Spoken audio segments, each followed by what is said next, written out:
The days are getting darker and the nights are longer. At least, if you're living in a country like me. And if you're not used to shooting film at night or in darker environments, this could be scary because you don't want to mess up your precious rolls. So I've gathered 5 tips for shooting film at night or in low light situations to help you get comfortable the next time you're out with your camera. Let's get into it. Welcome to a new episode of Let's Talk It Over.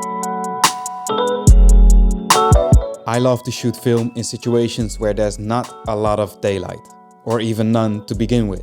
Most of the time these are concerts, shows or walks around a fair. But it could also be a mundane moment that begs for a photo. I've got a lot of questions how I go about shooting these situations. So I thought let's make a quick and helpful episode about it. Tip number 1. Pick a faster speed film. The higher the ISO of the film, the more sensitive the film is to light. So that way you are able to shoot at lower lit situations or use a higher shutter speed or aperture. I would recommend to leave everything below 400 ISO behind for nighttime shooting.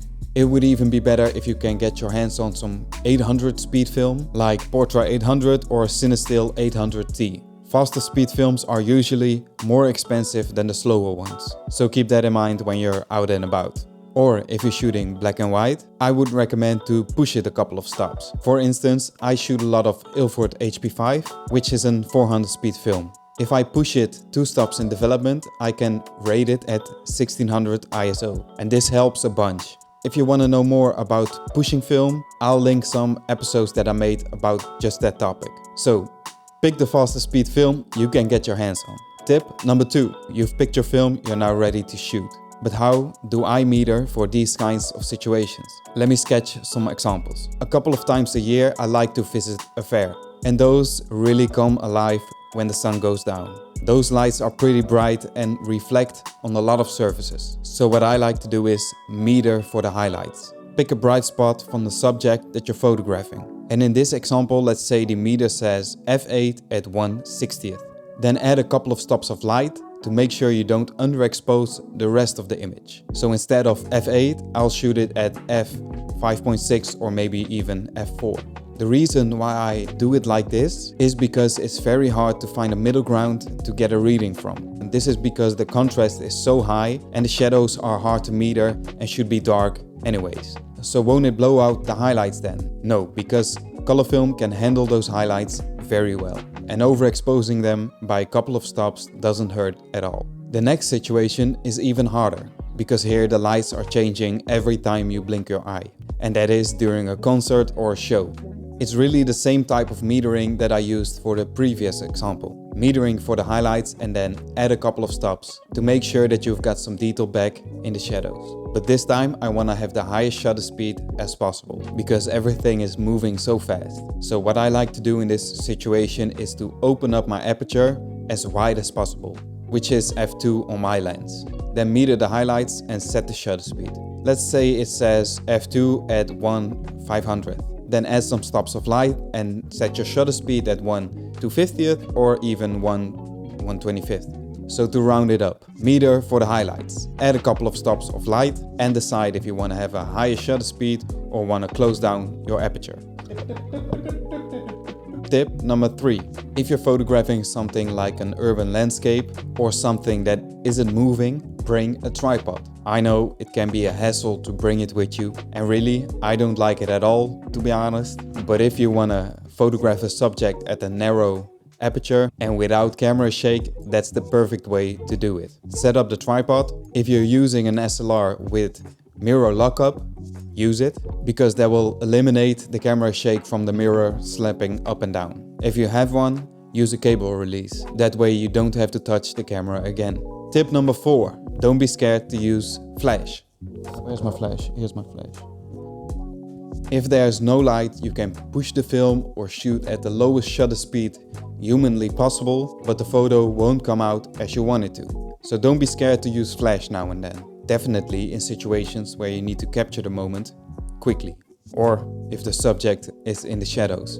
There are a couple of different ways to go around with flash. Either you don't care about the surrounding light, or you want to include it. If you don't care, then just meter for the flash. I'll set my aperture at f11, shutter speed at the fastest sync speed, and set my flash accordingly. This way there's almost no other light visible than the flash, in most cases.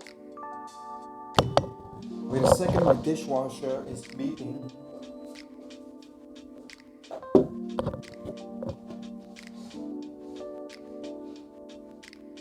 But sometimes you do want to include the light from the scene. This time you need to meter the light around the subject and set your camera to those settings. Then adjust your settings on the flash accordingly. But remember, you can only set the shutter speed as fast as the max sync speed lets you. Little example, in this situation, the surrounding light was metered at f8 with a shutter speed around 1/60th. So I set my flash to f8 and adjust the power accordingly to the distance of my subject. Don't worry if it's not pinpoint exact, just overexpose by a bit to be safe. Tip number 5. Last one, but definitely not the least. And this one can help you out with all the tips above. Pick the lens with the widest aperture you have.